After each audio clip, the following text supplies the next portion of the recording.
अखिलेश यादव ने भाजपा पे आरोप लगाया है कि दिल्ली से मुजफ्फरपुर जाने के लिए उनके हेलीकॉप्टर के उड़ान को भरने से रोका गया है। देखिए, संभावित हार को देखते हुए ऐसे बयान बहुत चौंकाते नहीं हैं, इसलिए कि उत्तर प्रदेश की जमीनी सच्चाई यही है कि एक बड़े पराजय की ओर समाजवादी पार्टी बढ़ रही है। और ये बेहद हास्यास्पद दलील है कि एक गंतव्य के लिए एक विमान उड़ा, दूसरे गंतव्य के लिए दूसरा विमान उड़ा। मौसम केवल जहां से उड़ान भरना है वहां का जानना जरूरी नहीं है, जिस स्थल पर उस विमान को उतरना है वहां भी विजिबिलिटी एक प्रमुख कारण है। और वैसी स्थिति में अगर मौसम खराब होने के आधार पर किसी के विमान को टेक ऑफ करने की अनुमति नहीं मिलती है तो ये पूरी तरह से तकनीकी विषय है, इसका सियासत से कोई लेना देना नहीं है। इसलिए ऐसे हास्यास्पद बयानों के जरिए वो अपनी भद पिटवा रहे हैं।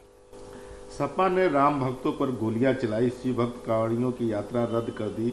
जब हम सत्ता में आए तो राम मंदिर का सपना साकार हुआ। हमारी सरकार ने रोड बनाकर दिल्ली से मेरठ की यात्रा का समय 4 घंटे से घटाकर 40 मिनट कर दिया। योगी आदित्यनाथ की बात।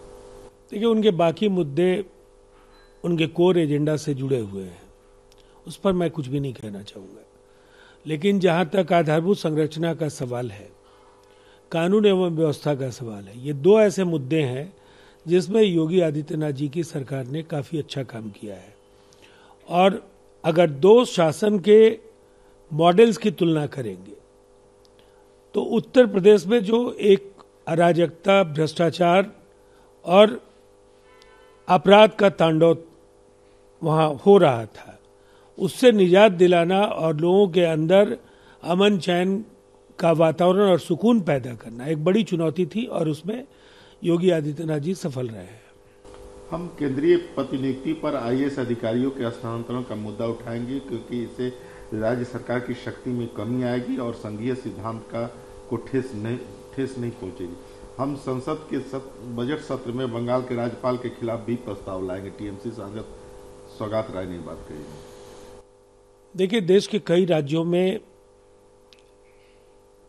आईएएस, आईपीएस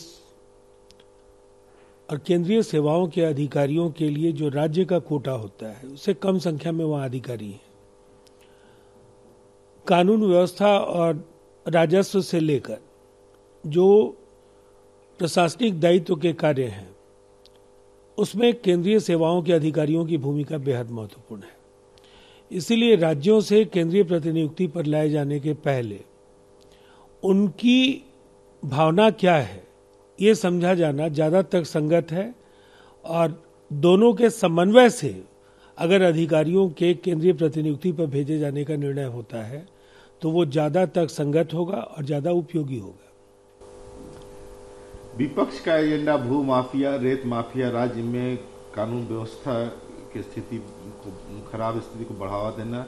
लेकिन आज राज्य में माफियाओं ने सरेंडर कर दिया है। उनके सपा के जो चुनाव में कुछ उम्मीदवार या तो जेल में है या जमानत पर है उत्तर प्रदेश में। यह बात जेपी नड्डा ने कही है। ये बात तो बिल्कुल जेपी नड्डा जी ने बिल्कुल सही कही है कि उत्तर प्रदेश में जो माफिया तंत्र जिस कदर हावी था, भूमि पर कब्जे और बालू का अवैध कारोबार, कानून व्यवस्था निरंतर गिरावट की ओर थी। और वहां से शून्य से शिखर की ओर ले जाने का काम योगी आदित्यनाथ जी की सरकार ने किया है। इसलिए निसंदेह जनता बड़ी निर्णायक है और इन बातों का अर्थ जनता समझती है, और इसीलिए फैसले की तरफ जनता का मन बन चुका है और वहां समाजवादी पार्टी के वापसी के कोई आसार नहीं है। जदयू ने उत्तर प्रदेश में स्टार कैंपेनर की लिस्ट जारी की है। उसमें आरसीपी सिंह और नीतीश कुमार का नाम है। हर पार्टी नेताओं की उपलब्धता के आधार पर कार्यक्रम तय करती है और इसमें कुछ भी ऐसा अप्रत्याशित नहीं है जिस पर बहुत ज्यादा शोर शराबा की कोई गुंजाइश हो। जिन चरणों की घोषणा की जाती है उसमें नेताओं की उपलब्धता भी बेहद महत्वपूर्ण है। इसीलिए इसे सामान्य तौर पर चुनाव के लिए हर पार्टी की जो कार्यशैली है उसी का हिस्सा समझा जाना चाहिए।